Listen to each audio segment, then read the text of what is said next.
Hello, it's Scott Manley here, and today I'm looking at something from, Morgendag, which is a couple in Sweden that have been making games, I guess.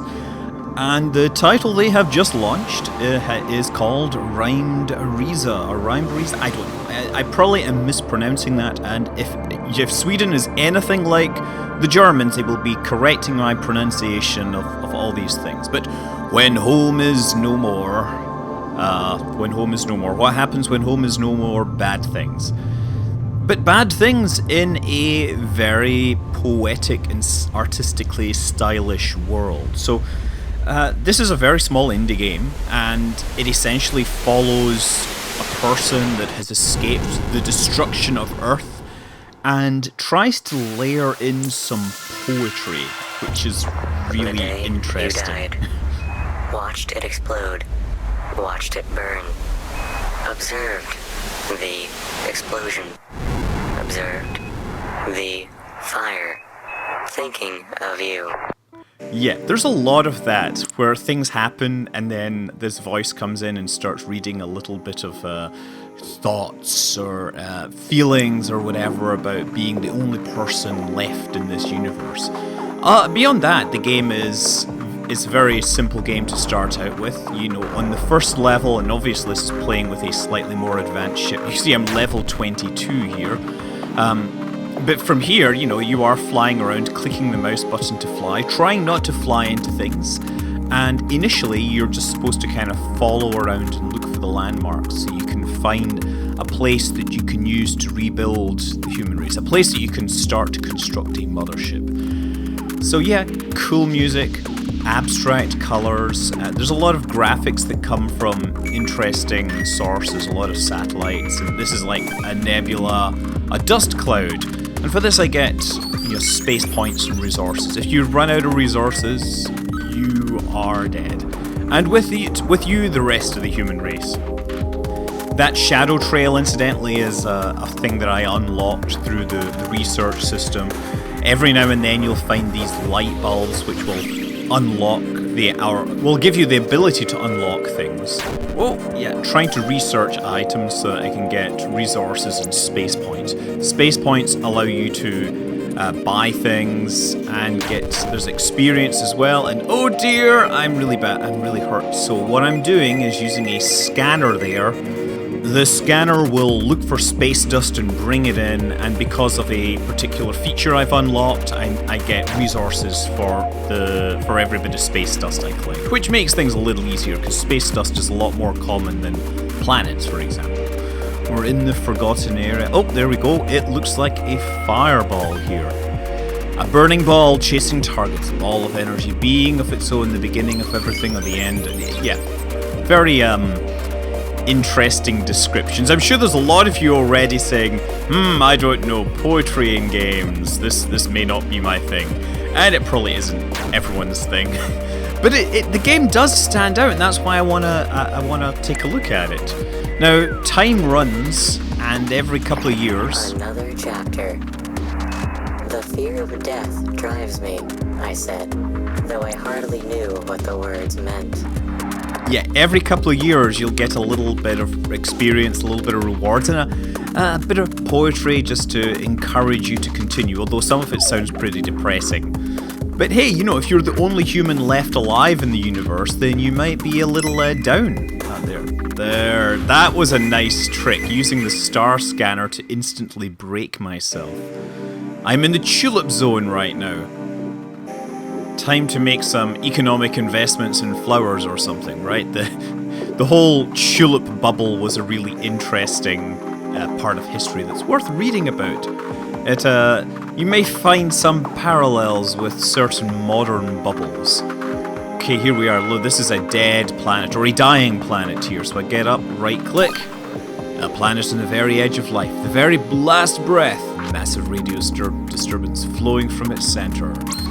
So yeah, this is supposed to be like super relaxing and easy, but I am gonna fall into this star! No, I don't want to fall into this star! No. Okay, I'll use my warp to get out of here.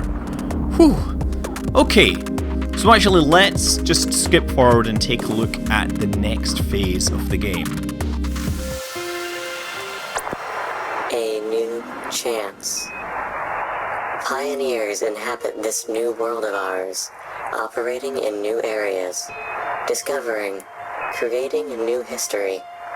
This time, we'll get it right. So yeah, the next phase is you now have a home world, you're now trying to build it up, you're collecting materials, and there's a bunch of different places to find it. But if we only have this life, you'd better make it count. They use the word poetic a lot, and I think some of the language literally does sound like, well, poetry. It's not the greatest work, but hey, it's not often that you see that in a game. I think that they really want just an interesting, relaxing experience. Everything's randomly generated. They use the term roguelike, so yeah, take that as you will. It certainly doesn't have any pre-arranged levels, but there is a certain pre-arranged sequence of events. There we go, grab stuff from there. We don't reach each other.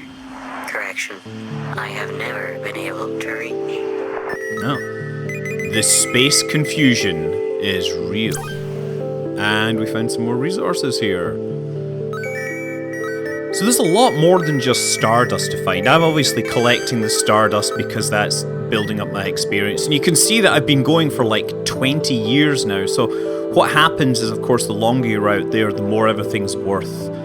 So your levels start to go up a lot more quickly if you can stay alive longer. And then obviously every couple of years you still get those little warnings or whatever.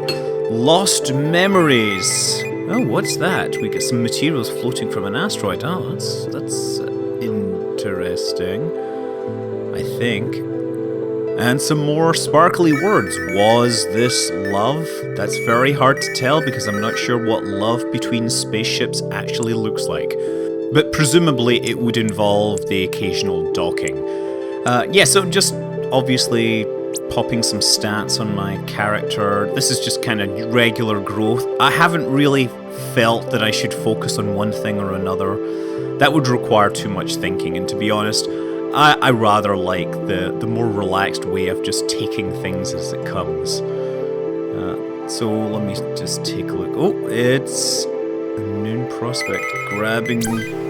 It's like some sort of galaxy or nebula. It might be a nebula, actually. It's very hard to tell when the colors are all changed like that. There's also this weird, like, screen door effect deliberately put on there to make it... I guess it's all for stylistic reasons, and they're welcome to do all that if they must. So yeah, it's not just space dust. You can go out and you can find, like, research properties. You can find...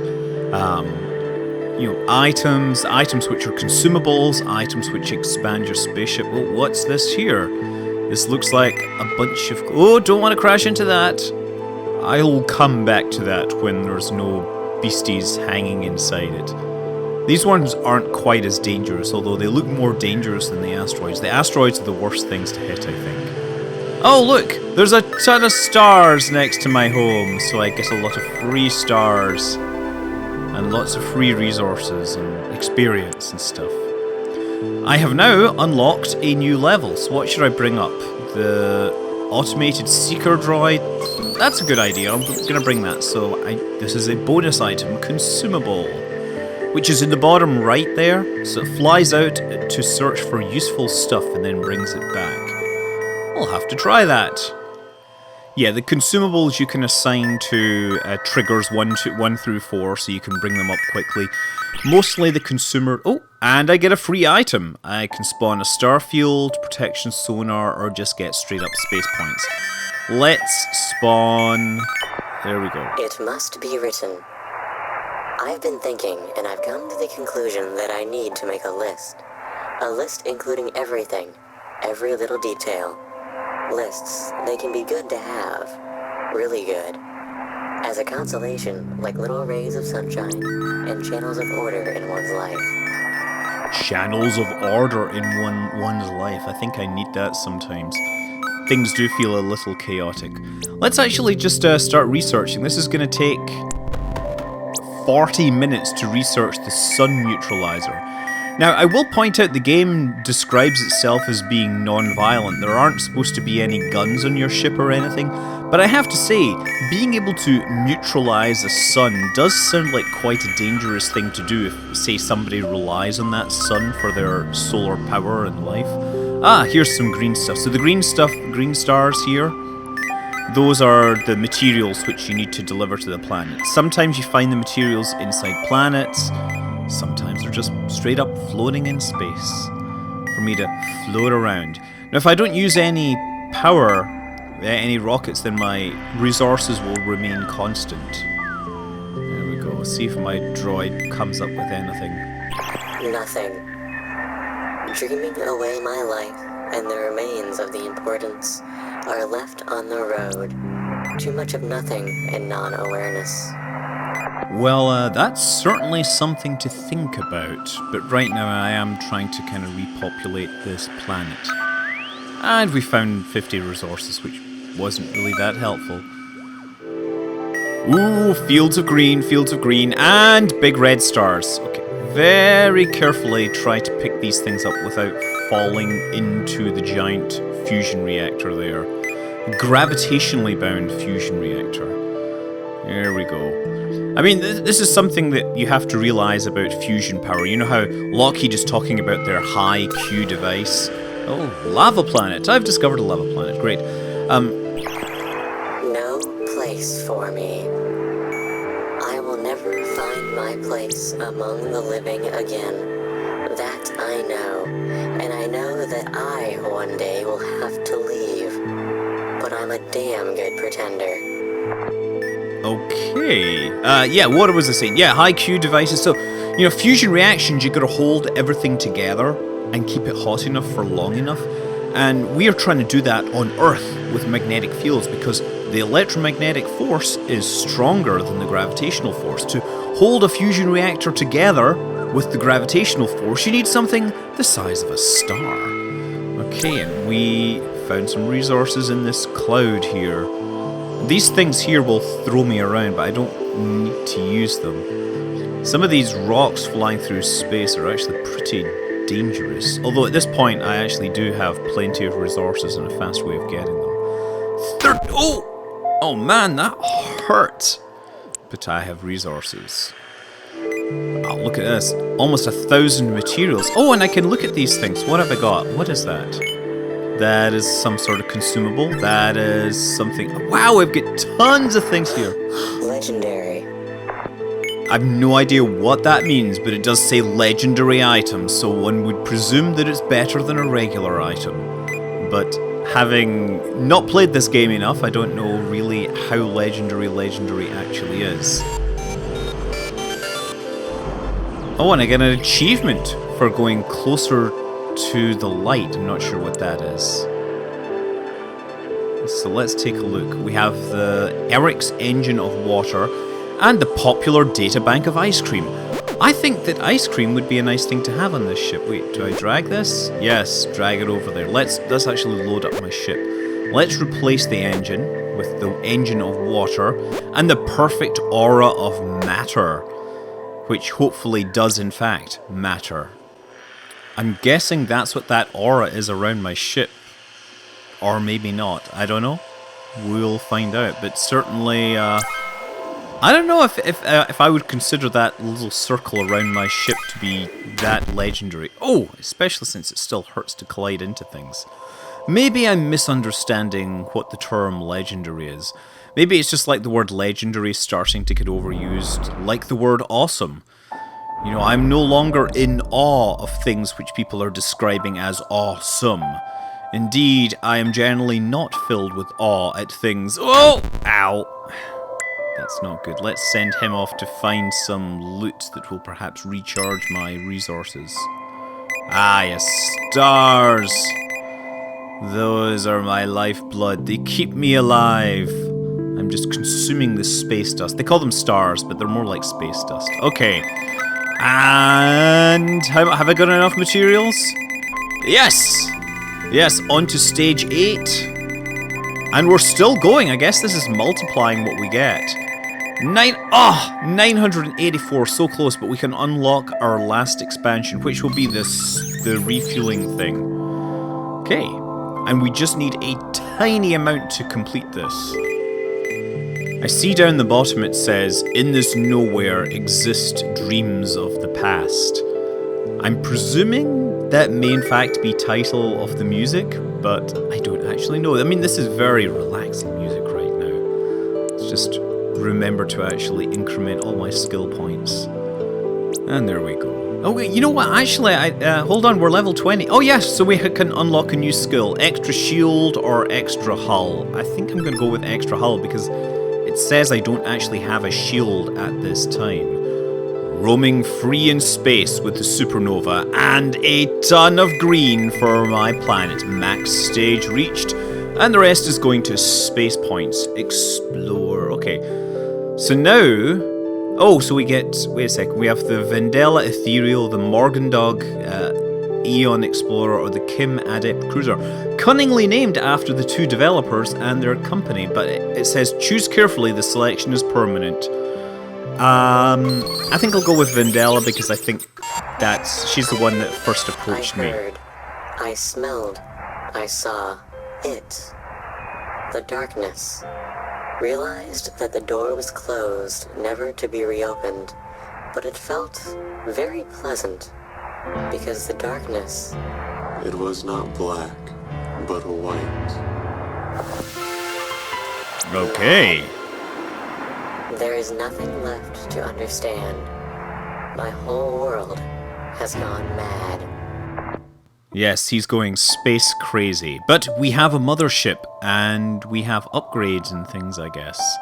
Newly built, so what can we add to it? Long-term research, space zone scanners, optimized void scanners, interstellar negotiation, Paragon fuel drops, lunar sat. Oh, okay, so I get resources from collecting keys. I think I'm just going to do the space zone scanner because I honestly don't know what is what. And the space zone scanner actually shows me a little scanner in the bottom left now. Excellent. Oh, what's that? That looks like one of my farmer ships. I'm going to research it. And I found nothing. Well, probably because he died without any resources in the floating in space. Okay. And there is a lot of floating around in space. Oh, wait, wrong key. I'm trying to look at the missions. Okay, so we have... Oh, we've got a lot of missions now. Only the bravest one can survive in the nether space. Travel beyond knowledge itself and find wonders and myths along threats. Unlock the secrets of the monoliths using the 9 ancient keys. We have a boss with the laser entity, the gravity entity, and the electro entity. I wonder if those will have like electro house music and stuff. Improve the mothership. Wow. Well, we'll improve the mothership first. That's probably the best bet, because improving the mothership will be just totally chill. It'll just be collecting materials. There's more space dust. So yes, this is RymdResa. It may be something else. Maybe I don't understand pronunciation. Oh, we get another item. It's by Morgendrag. It's Morgendrag. I don't know. Yeah, I'm just not going to get into that whole thing where everybody comments about my pronunciation. I'll figure it out. No need to tell me. So anyway, yeah, it's on Steam. It's super relaxing. It's certainly not for everyone, especially if you find abstract space poetry to be something that makes you want to kill people. Just in case if that does actually send you into a psychotic state, you probably should not be playing this game. Oh look, one night you wake up with an alarm blinking. Prepare yourself. Your engine has broken. Go back to your plastic bed with your plastic sheets, prepare for your death, and there you lay, day in, day out. A month later, the place is a mess. A lonely... Oh, yes, you survived. But I get resources, and I get space points, though. That's great. That will help me, preserve the human race and escape from the nether or whatever. So yeah, this is the game. It, as I said, probably doesn't appeal to everyone, but it's certainly, I can imagine there is a certain niche that will absolutely love this. It will embrace it, embrace the art style, embrace the lyricism of everything. and will just like playing a really relaxing, chilled out game. I'm Scott Manley. Fly safe.